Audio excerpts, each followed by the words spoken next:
Hey everyone, this is Kate from the Your Courageous Life podcast, and this is still the Your Courageous Life podcast, but I am partnering with my friend Andy Sewell for a special 9-part series focusing exclusively on lessons from my book, The Courage Habit.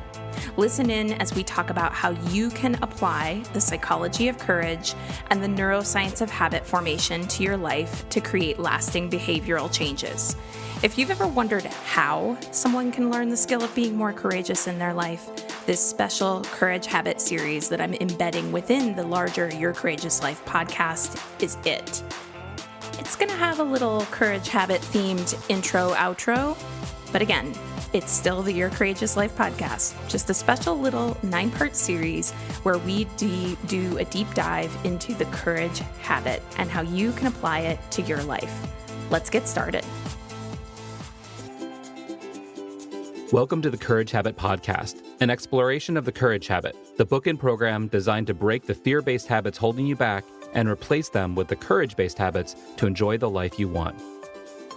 The Courage Habit was written by Kate Swoboda. She's a life coach, creator of YourCourageousLife.com, and director of the Courageous Living Coach Certification Program. In this limited series podcast, I'll be asking her questions about the book and her experiences teaching her techniques. And he's Andy Sewell, an audio producer who has started a new career after 2 decades of corporate work. Andy is an amazing storyteller, he's ferociously curious, and he's someone who has read The Courage Habit. So he was the perfect person to ask about hosting the Courage Habit podcast. You can learn more about Andy at audioephemera.com. Each episode of the series is a continuation of our conversation. If this is your first time listening, please subscribe to the podcast so you can start from the beginning. Thank you for joining us, and let's get back into the conversation. So, Kate, I want to start off this conversation about something I thought of when thinking about inner critic and going through an exercise where I recognized the inner critic was trying to protect me, and it made me think about external critics or maybe even external supportive people that mean well, but might also come off as some sort of criticalness of yourself and of my efforts. One example is like a parent. A parent is always wanting to protect you, keep you away from danger or from anything embarrassing or something maybe you don't want. But that also could be exactly what you want, is that you want to put yourself in a position where you take that risk. And I didn't know if you have any thoughts on how we treat an inner critic, where we would go back and please redo and kind of address something and then get the support model out of our inner critic. Is there a different tactic for somebody who might be a well-meaning external critic? I got to unpack this question a little bit. So are you asking me about the parallels between the type of support we receive from others and how we can get the critic to be more supportive of us rather than so critical of us? No, the other way around, where I feel like I'm getting much more skilled at addressing my inner critic and not really seeing that as information that says stop or information that I will go ahead and listen to and just give up on something and I can address it head on. But when I have that same criticism come from an external, especially when it's somebody close to me, I don't know if they're the same skills. I definitely think readdressing something in sort of a redo exercise would work with an external critic, but I also think that it has to do with the relationship you have with that person. And it seems like too much to manage when it's outside my head, I guess is what I'm getting at. Mm-hmm. Well, here's the parallel that I see, which is it's about what we give our power to.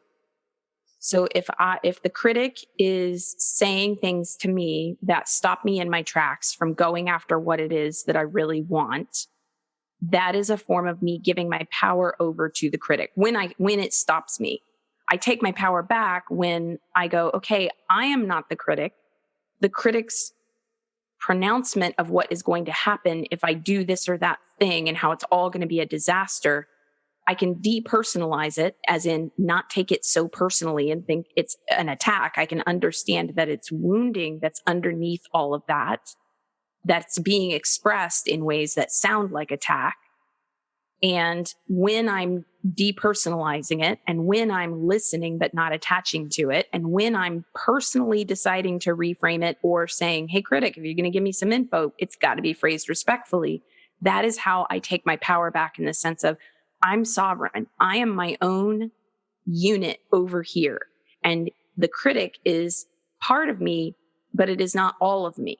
So there's a separation that happens. It's as Viktor Frankl, I believe, was the one who put it, the power lies in the space between stimulus and response. Oh, I So like that. the stimulus happens. Yeah, Viktor Frankl, Man's Search for Meaning, super powerful book.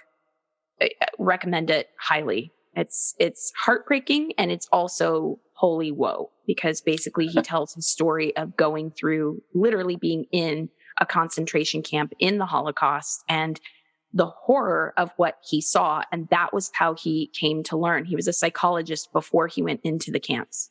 And that was where he learned that there was the stimulus, the things happening around him, and that the last point of freedom was his ability to choose how he wanted to respond, and that there was power between stimulus and response. I think the same thing is true in our relationships. Where do we give power to the relationships that are around us? To the parents, or to the partners, or to the well-meaning friends? And how can we depersonalize it and understand that they are always coming from their own lens? And they're not actually, most of the time, intentionally trying to take us down. If you decide that, or I'll bring it to the second person. If a person decides, I heard this a lot in 2004 and 2008, and I'm sure it's coming up for people now, I would like to start my own business. And then they tell someone, and that person says, well, is now really the time? With the economic recessions, which was happening in 2004, happening in 2008, happening currently. Depersonalizing it means understanding that person did not wake up in the morning and go, I know, how can I just ruin your day and trample on your dream? You know, what they're actually doing is it's an expression of their own bias, which is, doesn't take a genius here. They don't think it's the right time.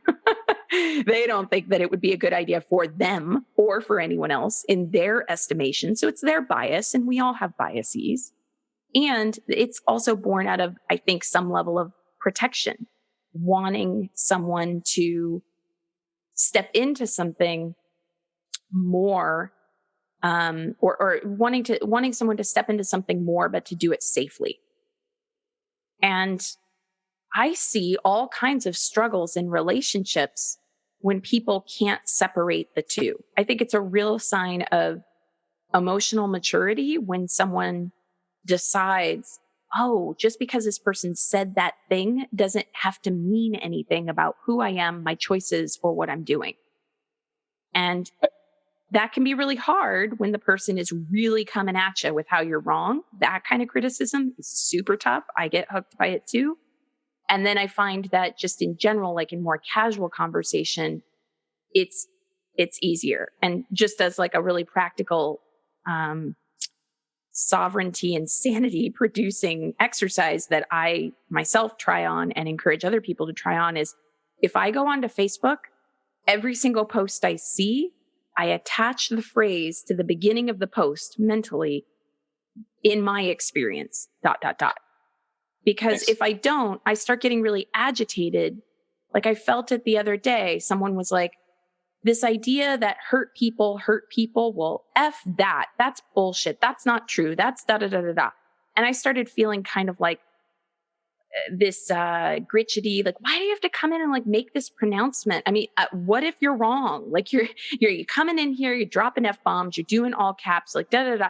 And then it was just hold on a minute, Kate. In this person's experience, it's not true. It's actually been very different in my experience. I cannot think of a single hurtful thing I've ever done to anybody else that was not rooted in my own conditioning or wounding. I think racism is rooted in conditioning and wounding. Hurt people hurting other people. That doesn't mean it's an excuse. That doesn't mean that we have to put up with it when hurt people hurt other people. Doesn't mean that I and other people are not accountable for our behavior. which I think is really what that person was getting at. They were upset that hurt people ends up becoming this like justification for, well, so they're hurting, so you can't really blame them when they hurt other people. No. You can actually say you have to be accountable for your behavior. But I actually think it's true that people who are wounded, who are hurting, go on to hurt other people. So it's like, how do I attach, or how do I detach from that? How I detach from that is saying, in this person's experience, doesn't have to be mine. I like that because it also allows for that relationship to also mature. An example of having somebody who cares about you, not wanting you to step out during an economic depression or some other big risk that they wouldn't take themselves. They're more than welcome to come and celebrate your victory when you do cross that goal line, because that's ultimately what they want, is they want you to be successful without harm. And I think that's where I take a pause when I hear that, because I've had a very unconventional path. And so I'm used to hearing, how is that going to work? That doesn't make any sense. That doesn't seem conventional. And I do it anyway. Kind of think that maybe I encourage myself to do things in the unconventional way. But at the end, when I do cross the finish line and I do experience success, I like to kind of invite people neutrally and say, I did it, and not hold any sort of criticism or resistance against them. Yeah. I mean, it is, like I said, it is just, I think we almost sometimes need to not call it criticism. Sometimes it for sure is, but I find it really helpful to just try to take on the energy when I can of, it's all just feedback. And again, it's other people's opinions. I mean, because I have opinions about all kinds of things, but it doesn't mean I think someone's an awful person because they disagree. And I have a whole thing I could talk about how I think identity politics on all sides of the political spectrum are part of what breaks down discourse, because identity politics make people very binary. If you disagree with my position on this, you must be this awful person who believes this. Yeah. And I think that's how we stop going, hold on a minute, maybe this person who believes something different than me has a point of view that could be welcome. I think also it's important to note, because this is kind of related. So there are the people where you say, here's my idea, and they say, I don't know, that's a good idea. And that's one kind of criticism. There are also the people who just get offended because you're doing something differently. And that's another thing that I've seen happen. So for instance, I am a vegetarian. I have all kinds of reasons and opinions about why I'm a vegetarian. I've shared them before on Facebook. And I've actually had people who are like, you just think that anybody who eats meat is like this awful person who does it. No. Some of my best friends eat meat. Yeah. I interact with all kinds of people. Is it a decision that I made that are rooted in my values? Yes, absolutely. It is a decision I've made rooted in my values. Have I considered alternatives? Well, yeah, I used to eat meat. Are there times when I crave meat? Yeah, the times where I crave, but like, it's just like this stereotype of some kind that if you don't eat meat, you automatically are sitting around judging everybody else's food choices. And I'm certainly no saint. I have had moments of judging people's food choices when, for instance, in the state of California, which has experienced horrific droughts and a lot of fires, knowing that one cow will drink 40 gallons of water on average a day, or up to 40 gallons of water a day. And then we've got all this free range cow thing going on. And the same people who believe in climate change also will eat meat. I go, there's a disconnect there, because these cows are contributing part of the problem with climate change. There is a disconnect there. I think there is I think I see it as a truth, and that is my bias, that there is a disconnect there.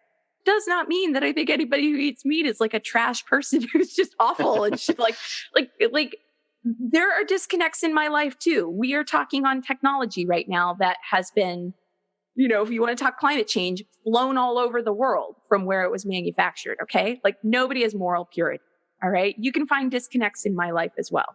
So to me, this is part of the emotional maturity that comes, which is when people bring things to us that are a questioning of what we're doing, when it's a direct questioning, we can depersonalize it and go, they've got their own motivations for why that they think that way. They've got their own biases. And when we see people doing things differently or expressing an opinion that is counter to us, even if they aren't trying to say, this is what you should do, and even if they are, it's like, okay, how can we go, that's all right for them to feel differently.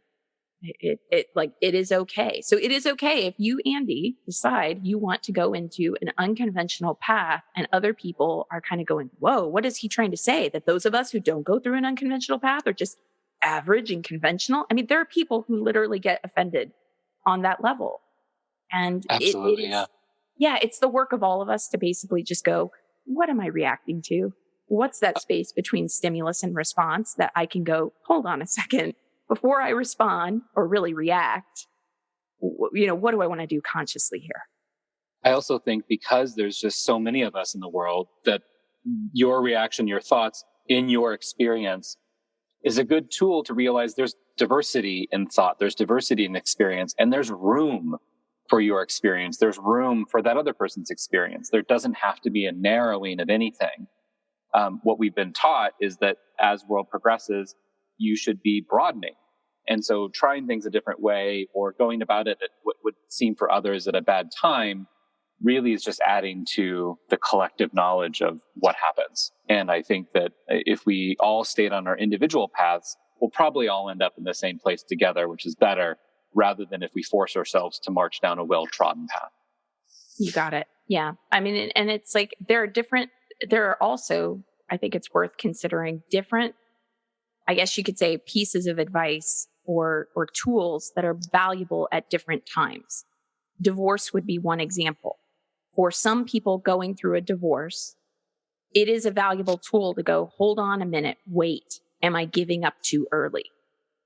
For other people going through a divorce, it is a valuable tool to go, I'm going to reframe this. I'm not giving up. I'm creating something better for myself. Same thing goes for diet and exercise. It is, I think, diet and exercise, I feel like huge landmines for people, where like people think that if you do one thing, you're saying everybody else has to do the same thing. And CrossFit is another thing that I see that, because I'm into CrossFit and I see that kind of reaction too of like CrossFit people, it's like a cult and you just think everyone should be doing CrossFit. I don't think everyone should be doing CrossFit. What I think is everybody should be doing the thing that's going to get them the benefits that come from CrossFit. Okay. So like if you get that from Zumba, which is basically like better heart health, more energy, stress reduction, sleep, like super basic things. I don't care what you can lift. I don't care how many burpees you could do. That's not what I get from CrossFit. So it's this thing of going, let me be curious. Let me see. It works for them. I can try it on. It might not. And especially too, when someone expresses a strong opinion or a lot of enthusiasm, just go, okay, they're really enthusiastic about that. I'm really enthusiastic about CrossFit. Doesn't mean I think everybody else should be doing it. And enthusiasm never really does anything to mute or to quelch anybody else's feelings. So more enthusiasm doesn't cause a problem, whether it's about something you enjoy. We do that with kids all the time. We're fascinated when kids are completely enthusiastic about the most inanimate of objects. Yeah, it's pretty cute. It's pretty funny. Yeah, it's like just my daughter's 6 and she just, my God, it's like I've never gone on a walk with this child where she doesn't find a stick or an acorn or a rock or something that she wants to take home. I love it. Great. One element of that too that I like thinking about, but it can be a little scary, is the balance between control, or what we think is control, and then being fragile, or at least being open to new experiences. There's a lyric from a 1990s one-hit wonder that said, hearts cannot be broken, they're small, squishy things. And I like that because ultimately we are a species that can be bruised, but we ultimately learn from those experiences. So this idea of fragility, certainly there are things that can absolutely cause us physical and psychological harm and sustaining damage. But for the most part, we're pretty bouncy. We can learn from things. And the benefit from learning from that is always going to outlive the benefit from pulling back from the risk, at least in my opinion. And that has to do with your relationship with control. Mm-hmm. I believe, as you believe, that control is an illusion.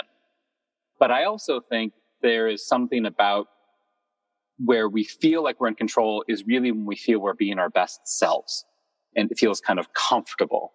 And that's where the goodness of control comes out of, that we are doing the things that the pattern we want to, we're exercising, we're eating right, we're working on our life's work, whatever we're doing, we're being our most courageous self. That feels like good control, even though ultimately underneath it, it really is a facade. Yeah, absolutely. I mean, I can do all the CrossFit I want. I still might get cancer. I think I set myself up to not get cancer, given the research we have available, that it's less likely because I do any exercise whatsoever.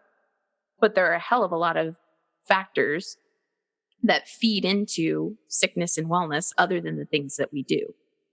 I can, make all the choices that I want to make that are as aligned with my most courageous self as possible.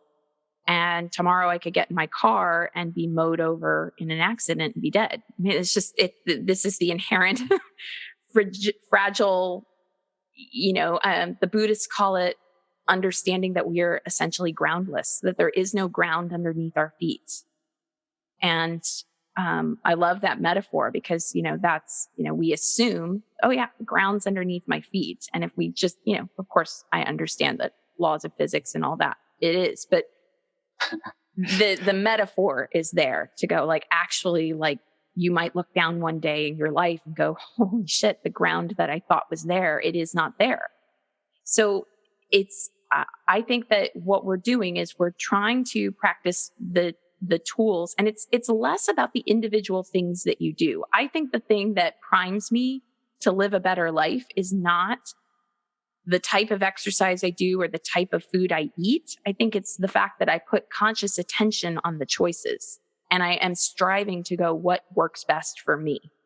What ultimately is the thing that works for me? And that might change. I mean, it has changed. I used to be a runner, then I was a triathlete. Now I'm into CrossFit. I do less yoga than I used to do. Used to be really, and that changes based on who we are as people. The room to change is what I'm trying to change and have as many options available as possible is a big driver behind the intentionality of choices. So you, Andy, making certain choices about your career or your life, the path that you pick when you're at a fork in the road isn't as important as things like, am I thinking about what it is that I really want and at least trying to move in the direction that seems like it would be the best fit? And am I developing the skill of resilience when I fall down, the skill to get back up? Am I developing the skill of being able to pivot faster when I notice something is not a fit? I know in another conversation you and I had when we talked about connecting with people, it was like finding those people, a skill I've had to develop is noticing sooner when they are not very supportive when I'm having a hard day. Because if I'm having a little bit of a hard day and they're not very supportive, guess what's going to happen when it's like, oh, this is the worst week ever? They are not going to be there for me. And it doesn't mean I can't talk to them, but it means I should have the skill, or I would like to have the skill of being aware this is their capacity currently. Don't go to them for the really heavy dependent support, things like that. So it's how, we're just doing the best we can to try to set ourselves up based on the knowledge that we have.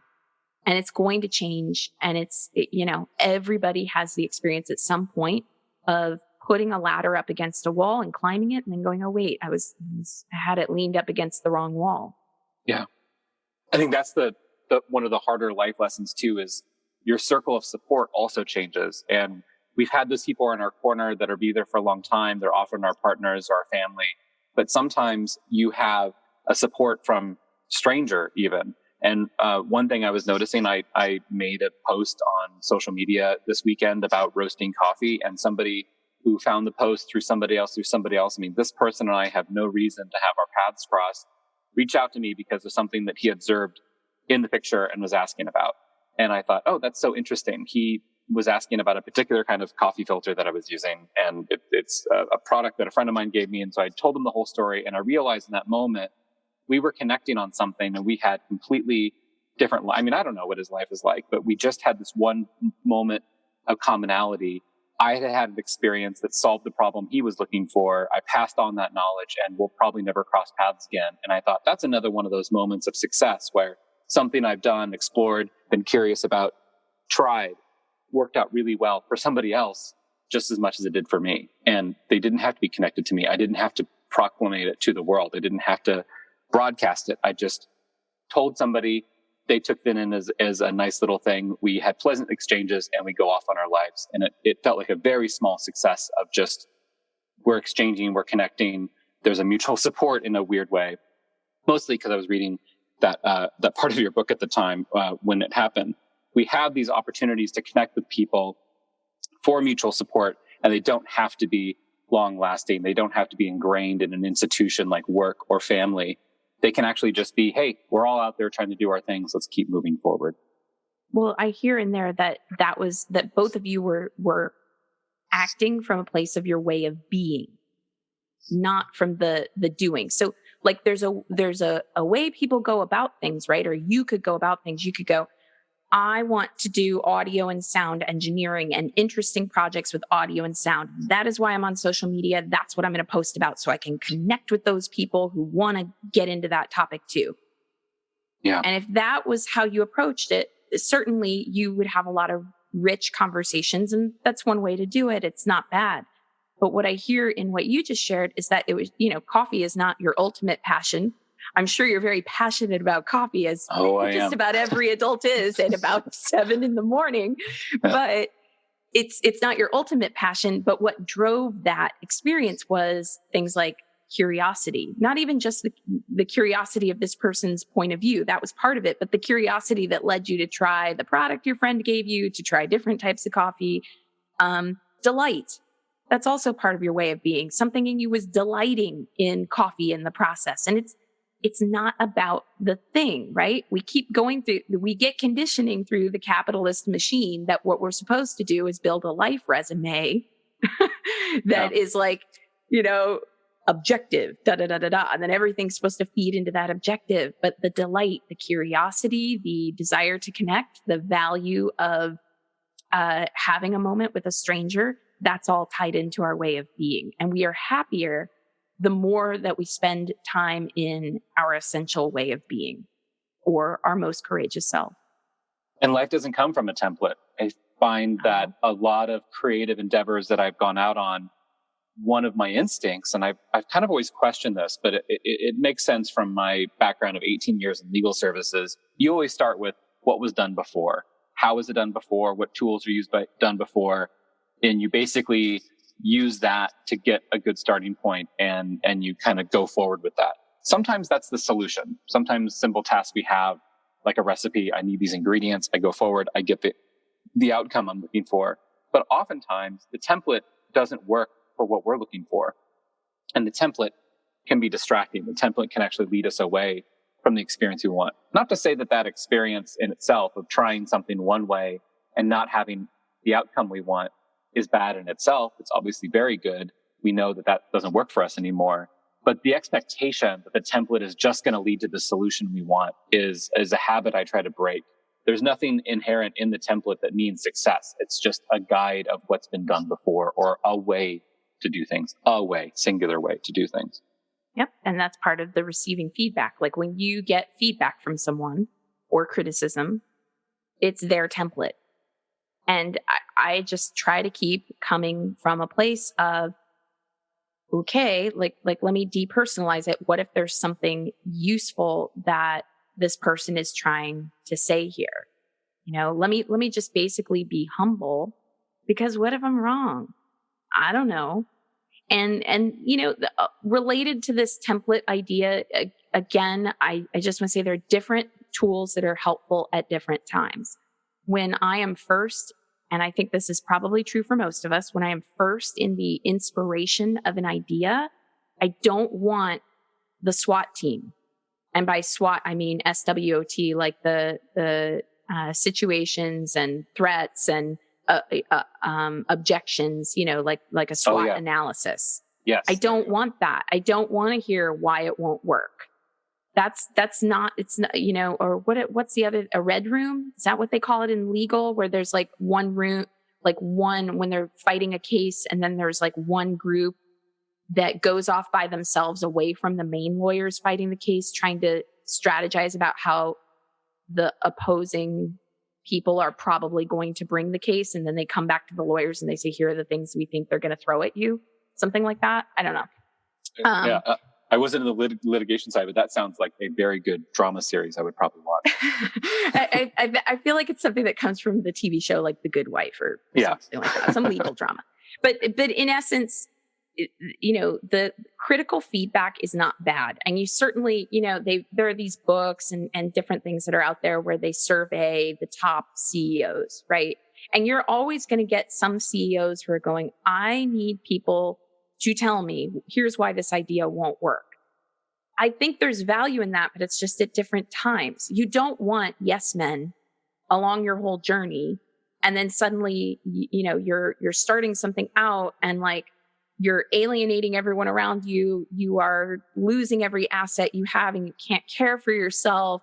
And you end up living under a bridge. Like we don't want to make choices in that direction because those are painful choices and they are choices that involve suffering. At the same time, we also want to, at some point, have someone say, hey, here's why this might not be the best idea. So it's just a matter of who you tell when, who you talk to when.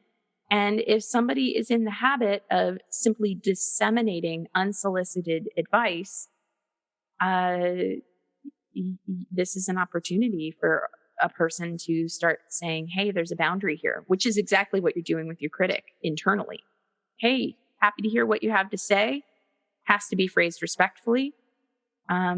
This is an opportunity. And we can all frankly practice this skill every time we're on social media, because every time I'm on Facebook, I don't even spend a lot of time on Facebook anymore because I just have found that the environment is a lot of screaming and I'm interested in ideas. And that's what originally drew me to Facebook. I've learned a lot from people saying, hey, hold on a minute. This post that's gone viral, it's missing this piece. That I learn a lot from. But I don't learn as much and in fact just feel alienated when it's everybody's sharing this post. Well, guess what you're doing? You're doing it wrong. And then it's just, I didn't know I was doing it wrong. Is there any way you can tell me so that I can integrate it a little better? I mean, in essence, it's like you're talking to me like the critic would. It's not respectful. And I don't know anybody who responds well to feedback delivered in an angry, upset tone of voice where it's like, you did it all wrong. You screw up. You connected 2 points in there. One thing about my life that I've struggled with is I don't like going in large groups chanting on the street and something. So even though I might support the effort or support the message, I have a hard time getting in groups of people and marching towards something or chanting something. And I've had a couple of experiences where they just didn't end well. And you just correlated why I've taken myself off of Facebook is because I feel like it's a town square where the only way to get your message across is to yell louder. And that doesn't seem like an energy use that I'm willing to commit to. And in the end, it's just who can escalate it more. And as Americans, we know no bounds when it comes to escalation. And so I think that can just create a turmoil that in the end very quickly loses sight of the intended goal, which is to spread some message that the speaker believes in. Yes, absolutely. And I think too, we have to remember that in the same way we've talked on many occasions about how it takes a village, that support is helpful, all of that. Movements, for instance, if we're going in that direction, movements need people fulfilling different roles.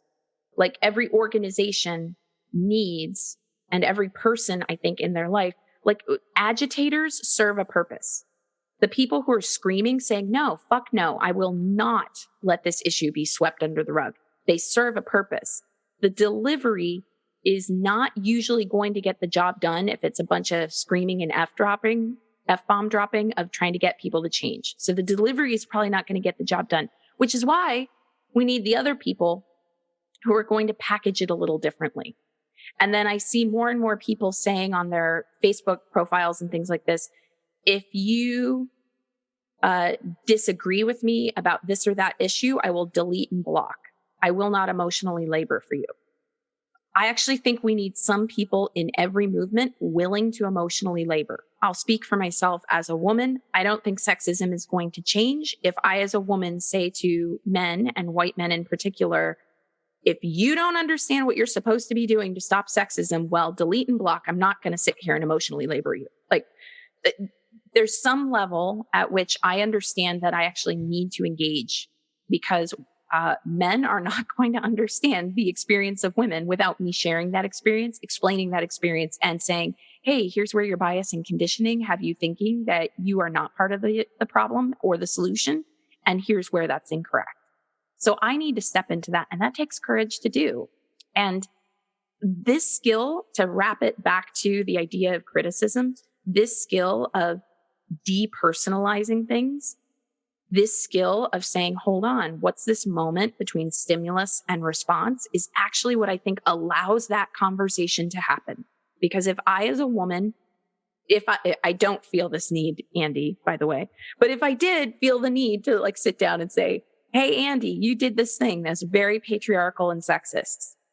Like, you aren't going to really be able to hear that if you, and take in my feedback, if you don't have the skill to say, okay, between stimulus, hate talking, and response, how I want to react, there's something else in here.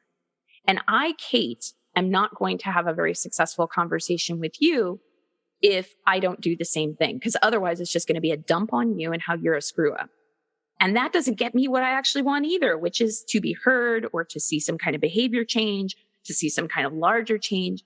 So it's like the onion almost. At the core of the onion is how we engage with ourselves around criticism, feedback, or ideas that are counter to how we think it should go. And then there's our more immediate relationships. Again, how we're communicating, how we're responding around ideas, feedback, criticism, how we think it should go. And the hope being that people will go, hold on a second, just because this person said this thing, it doesn't mean this other thing automatically. Hold on a moment. How would I like to respond to that? And then we get into larger societies. And I think this is work that it starts with us, because if I can't do it with myself, I'm going to have a really hard time doing it with you or in a larger context. But it really is portable work, is basically what I'm saying. If we want to cut through the criticism and get to the place of healing, reparation, solution, being heard, putting some kind of change into effect, we've got to stop doing this thing where it's like criticism, F you, give you the middle finger, I'm done. We've got to start going, what else can happen here? How can we engage differently? Feeling very soapboxy this morning. The passion for coffee this morning might have been a little much. Sorry, everybody. No, I think it's also how people feel inside, even on small things. It doesn't have to be such a valiant, large effort as addressing and combating and ending sexism. It can be whatever is on your plate for the day. I think we're always presented with obstacles of, sometimes it feels like if that person only understood what I'm trying to do, they would totally be on my side and they would get out of my way, or they would stop that behavior that's blocking me from getting something done, or quite frankly, blocking them from hearing the message that would ultimately benefit them. I think we come across that every day. I love to use traffic as an analogy because we are in an isolated unit where with whoever's in our car with us can understand our context, but the car next to us, even if they're very close to us, they can never understand the context and where we're at. And we have to use signals and use our behavior to somehow let people around us know where our intention is so we can all agree to keep going the same direction. Otherwise, it's just chaos and it's just traffic jams and accidents. Oh my God, I love that metaphor. Totally going to use it. I'll credit you on it. If you spend years and years and years in the commuting life, I think it's really hard not, and when I spent years in a larger, in Chicago in the commuting life of trains and buses, it's even more parallel because the space between you and the person next to you is completely removed. You're always kind of sardines in a can, and you learn how to live together with the same ultimate broad goal and still be able to take on your own personal goals along the journey. Yeah, I love that. Oh, that's such a good metaphor. I want to talk about building community, and specifically I want to talk about building community early in the courage process. And we talked a little bit about identifying support and being able to recognize sources of where support might be just a version of our inner critic, but coming from an outside source, or a support that's from somebody who's just in our corner all the time and really celebrating that and using peers to kind of bounce off ideas amongst people who maybe get you in a certain way. But I also think that there is some sort of benefit in building community almost anonymously. And I'm thinking in terms of people who we find on either social media or as we're trying to go down a new venture. Me, myself, going into audio engineering after a very, very long time away from it, from a professional sense, discovered that there's a lot of people who are into either making podcasts or the engineering side of it or the gear side of it that really want to build a community of people that they can just express their joy in it. And even if it isn't a partner in your effort, it's somebody who just likes the same things you do. That's really been part of my community, just kind of building up people who are just supportive because you're doing something they like to be doing too. Mm-hmm. I find that those people are often not the best for bouncing ideas off of. There's a lack of intimacy that's involved in those kind of social media relationships. But there's something about just knowing that you put your idea out there, you put your thought out there, and it bounces back with somebody else. It resonates with somebody. And I didn't know if you had any thoughts on kind of I don't know if you want to get really spiritual, but the universality of the creative effort or the universality of going trailblazing and trying to develop something new or fighting a cause, actively trying to make your world a better place and finding this anonymous community support. It doesn't happen if you don't express it outward. And have you seen with a lot of the people you come in contact with where just that kind of standing on the corner and chanting out what you believe ends up building community? Mm. When it's free hugs, yeah. It's always right? free hug. Yeah. Or like, gosh, I'm forgetting the name of this movement, but it's like this movement. I actually saw it in Petaluma when I was there, but it's all over where people get together as a group and they set up 2 folding chairs and they say, I'm just here to listen.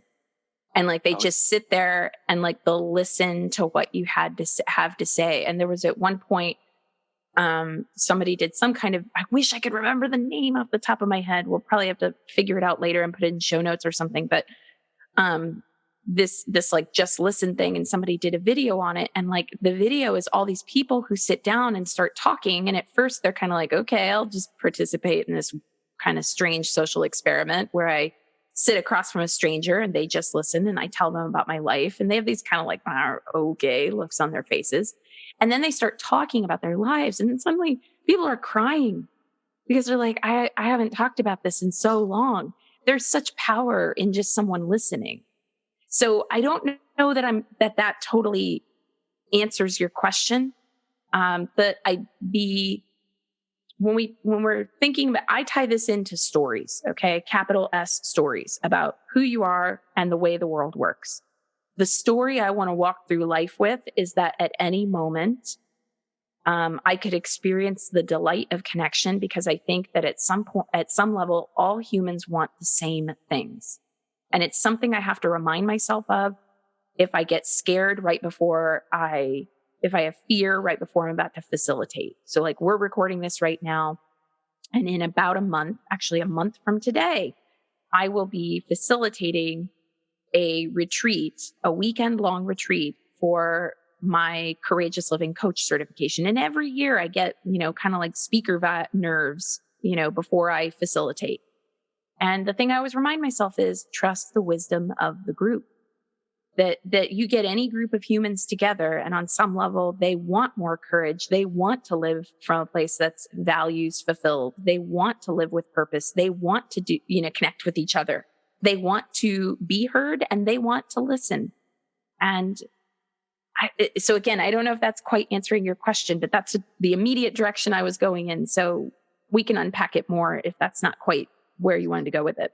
No, I think that it works. What I was thinking of was this isolation that can happen when you are trying to make a big change. I think we have these habits. Diet and exercise are really good examples of this. Because of that, we have these habits that we feel that we've either inherited them or that we've adapted them in some way out of convenience, out of whatever it might be. And then when we face the change and we say, I would not like to have this job anymore. I would not like to be having this position. I want to advance, or I want to make a big change. I want to change this food habit, this exercise habit. When we have that moment where we try to change something, it can feel both liberating and isolating because the system around us is supporting the bad habit to continue. And our internal struggle is to build a new system that is going to support our courageous habit on the outside. At least that's my take on it. And when you initially do that, you're kind of alone. And just standing on the street corner and hollering out or sharing something into the ether of social media or to a friend who maybe didn't know you're thinking about making this change, in doing that, you're beginning that momentum that you're talking about, which is finding the people who are interested in the same goal you are, who are interested in not only supporting you, but maybe even helping facilitate you get closer to that goal or faster to that goal. And it all starts from this little spark inside that just says, I want, and I need to say, or I want to be heard, whatever you would finish that sentence out. And you just have to broadcast it in whatever method you have. And slowly somebody picks that up. A really bad parallel, but for myself, is quite frankly one of the reasons why I'm into audio as much as I am. I spent my childhood in the back of a station wagon, like a lot of people growing up in the 80s. And we were traveling between some family members' house and back home for the holiday. And we were listening to Casey Kasem's Long Distance Dedication on his top 40. If you ever remember those things from the early 80s. I totally remember that. And there's like a whole, it's a little sad that there's an entire subset of people who will be listening to this. You're like, Casey Kasem, what's that? Yeah. If you just do an easy search on long distance dedication, you can find almost everything all on of the internet. Exactly. Yeah. But this one in particular was about radio specifically, and I was pretty young. I was definitely less than 10. And the dedication in short was a woman had married the love of her life, and he had enlisted in the service in active duty and was sent off to a foreign location and unfortunately didn't come home. He had died while he was in foreign location. But before they had left and during his time away, they had shared this one song, and he had proposed to her. This is a little bit like the Feifel Goes West movie. If you broadcast it up in the air, so if she listened to the song on the radio, it would bounce around in the universe and eventually it would get back down to him, because that's just how, sound goes out and it never really dissipates. It just continues on in a vacuum. And so she was asking for that song to be played in memoriam to him, because she believed that in some way it would just bounce around forever and ever and ever and eventually reach him wherever he may be. And I thought about that in the terms of the human voice. Like, as I got older and I started recognizing these moments in life where you're making a big statement, you're professing your love to somebody, you're asking for a big ask, you're doing these big moments, and you broadcast them in the hopes that just the reverberation of you doing it, the outcome you want will emerge. And you just trust in it. You just trust that if you just put it out there, it'll bounce around enough times that eventually it'll land where a place that your dreams can come true, to be completely dramatic about it. And I really believe that. I think if you put it out there. Now, in a practical sense, by just saying, I would like to do this, or here I go, or I've accomplished this little step towards my bigger goal, you're going to amplify that.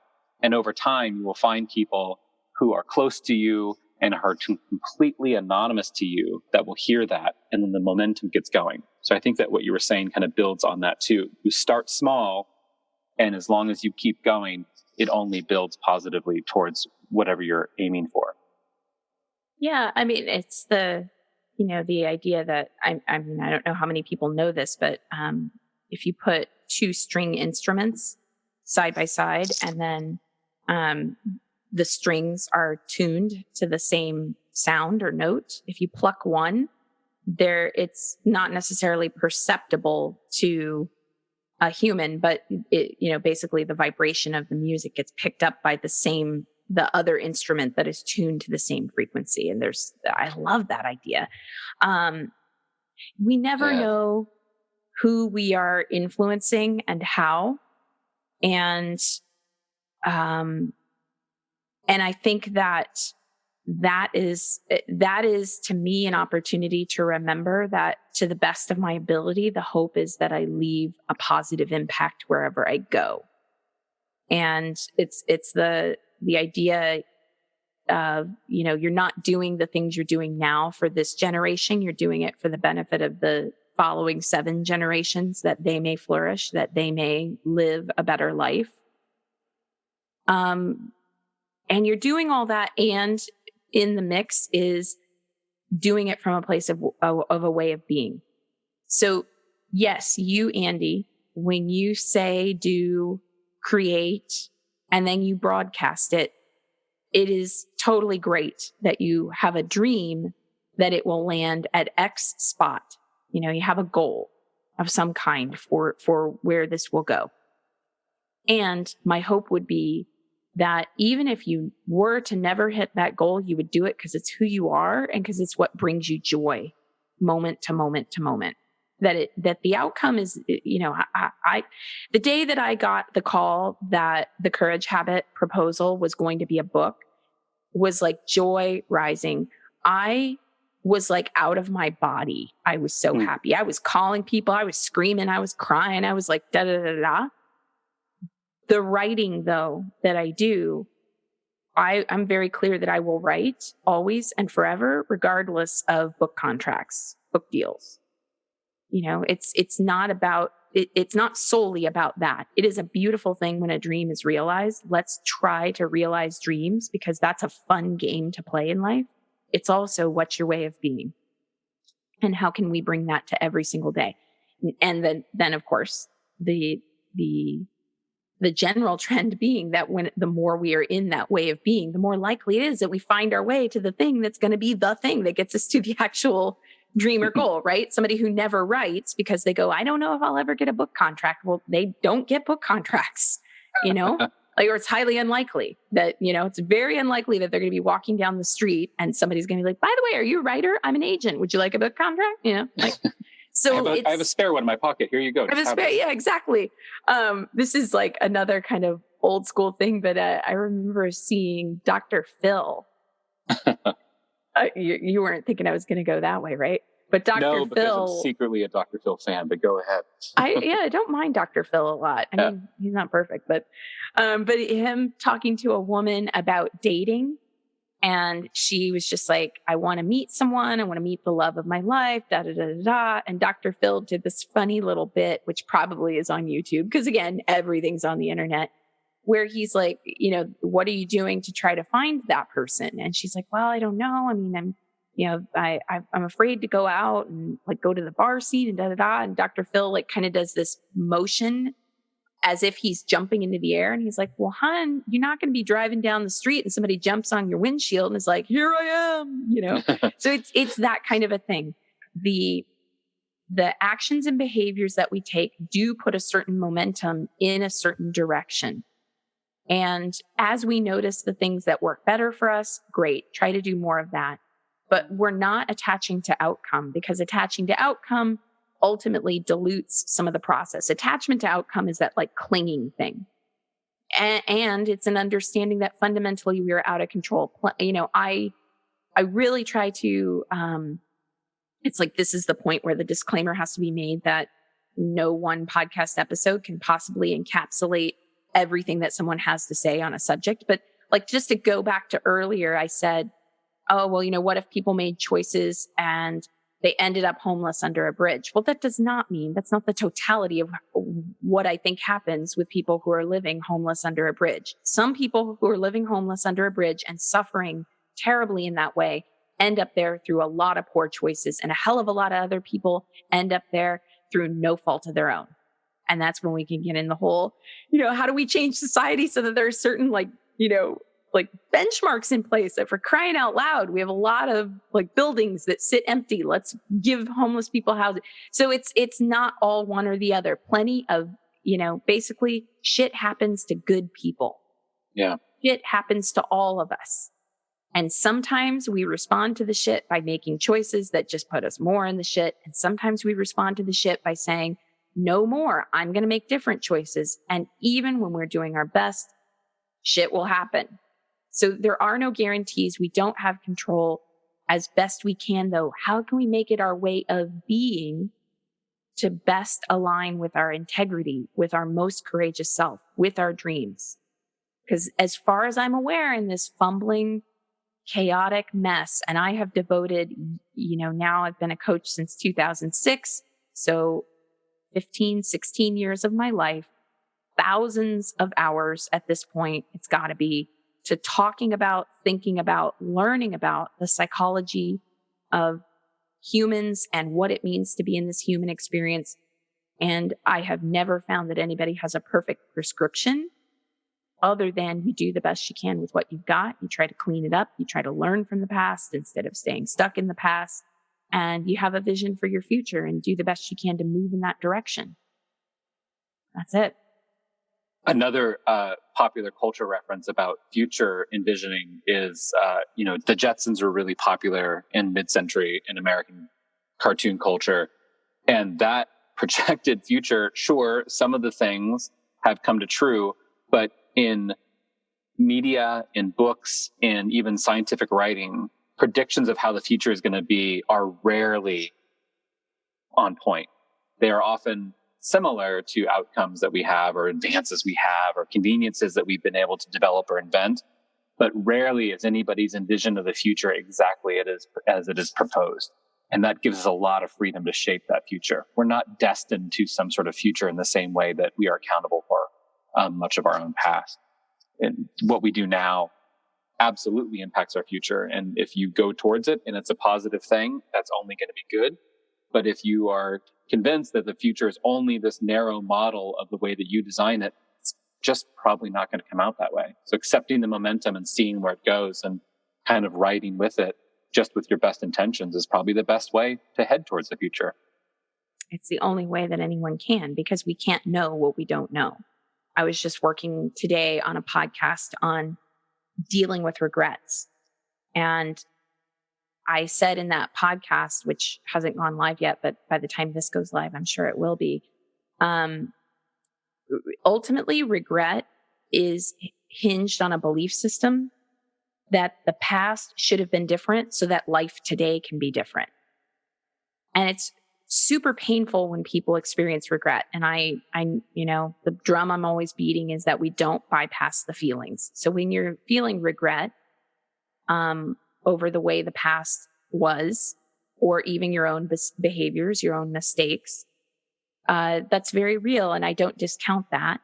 And I want you to feel those feelings. And right beside that is, it is inherently illogical and the ultimate definition of trying to control things to keep ruminating on the way it should have gone in the past, because we cannot control the past.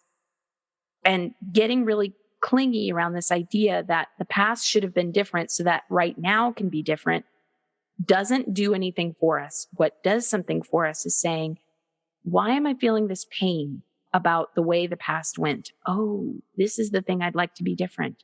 Well, guess what? The most powerful thing I can choose is to decide right here, right now, if I really want it to be different, I'm going to stop thinking about or focusing so much on how it was.